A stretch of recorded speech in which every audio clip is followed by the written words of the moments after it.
Tell me about your book. The name of my book is Leaders, Their Stories, Their Words, and it's a labor of love.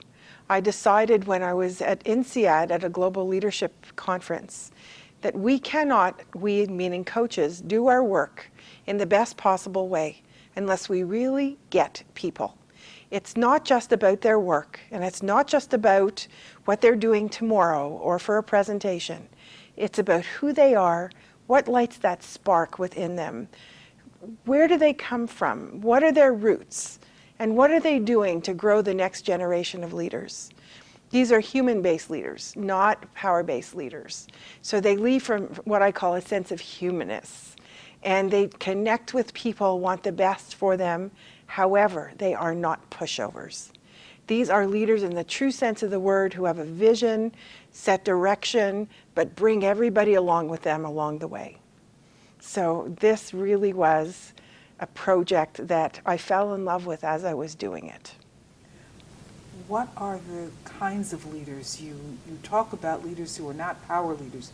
What are some of the activities they're engaged in? Well, these are people in very interesting professions. It's everything from genetic researcher, journalists, Secret Service, political leaders. It's people who have impacted so many people. They might not be famous, but their work precedes them. So if I would say Ron Wharton is a name that I would bring to mind, most people don't know that name, but they do know that there was a genetic researcher who discovered the gene for muscular dystrophy so they could work on a cure. That's Ron.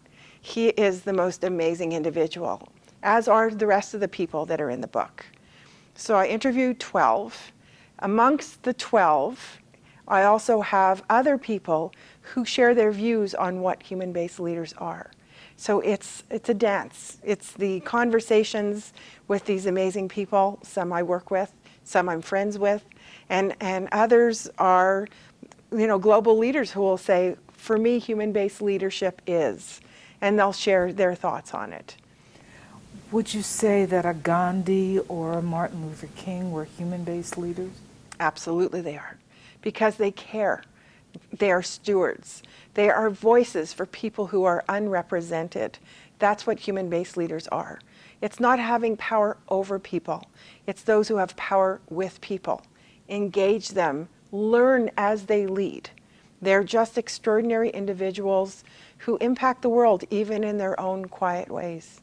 It sounds to me like this is going to have a sequel, that you're going to be continuing looking at leaders and how they evolve as human-based leaders. Am I correct? Absolutely, you're correct. And I will have some of those pieces on my blog as it gets up and running to have further conversations with some of the leaders in training, as I call it, to see what do they need from the present leadership in order to lead them better, which is one of the reasons why I do a reverse mentoring program with some of my clients, because it's time present leaders learned from those they're leading what those people need in order to be led.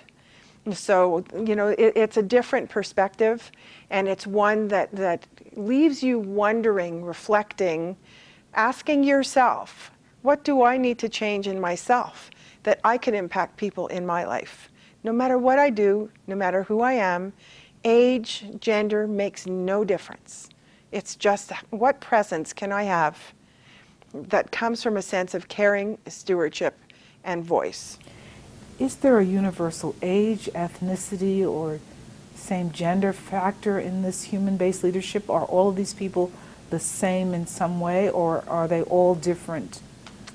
They're all different. Interestingly enough, and this was controversial even in my intro as I was writing it, I have one woman out of 12 in the book. It's not to say that I didn't contact equal numbers of women and men, but the women were much more hesitant to come forward and call themselves human-based leaders because they thought that it might be viewed as a sense of as a form of weakness. And it's not. To me, it's a strength to be able to lead people from a sense of humanness rather than power. But women are viewed differently in a position of leadership, and they have to seem tougher. So if you want to show that human side, they look like softies or touchy-feely, and they weren't comfortable with it. So the woman who is in my book is a very powerful leader who is very comfortable in her own skin. It was never an issue. So my next book, or whatever happens that involves from this one, will certainly be focusing on what shifts do women have to take in their lives, in their leadership, to be comfortable to approach leadership from a human perspective as opposed to a power perspective. Last question for me. Are we missing as a society some remarkable leaders because we tend to listen to the loudest or most visible leaders? I think overall that's a really good point, and I think we're missing a great deal of what is possible when you bring humanity into the workplace. I think it makes it a stronger place. People take jobs because of people. They leave jobs because of people. You could promise them the moon and the stars and they'll stay for a little while. You don't treat them with respect and value their input, value their presence, they're not sticking around. So that's the bottom line, and I think we're in a society now that people are craving the human-based leadership.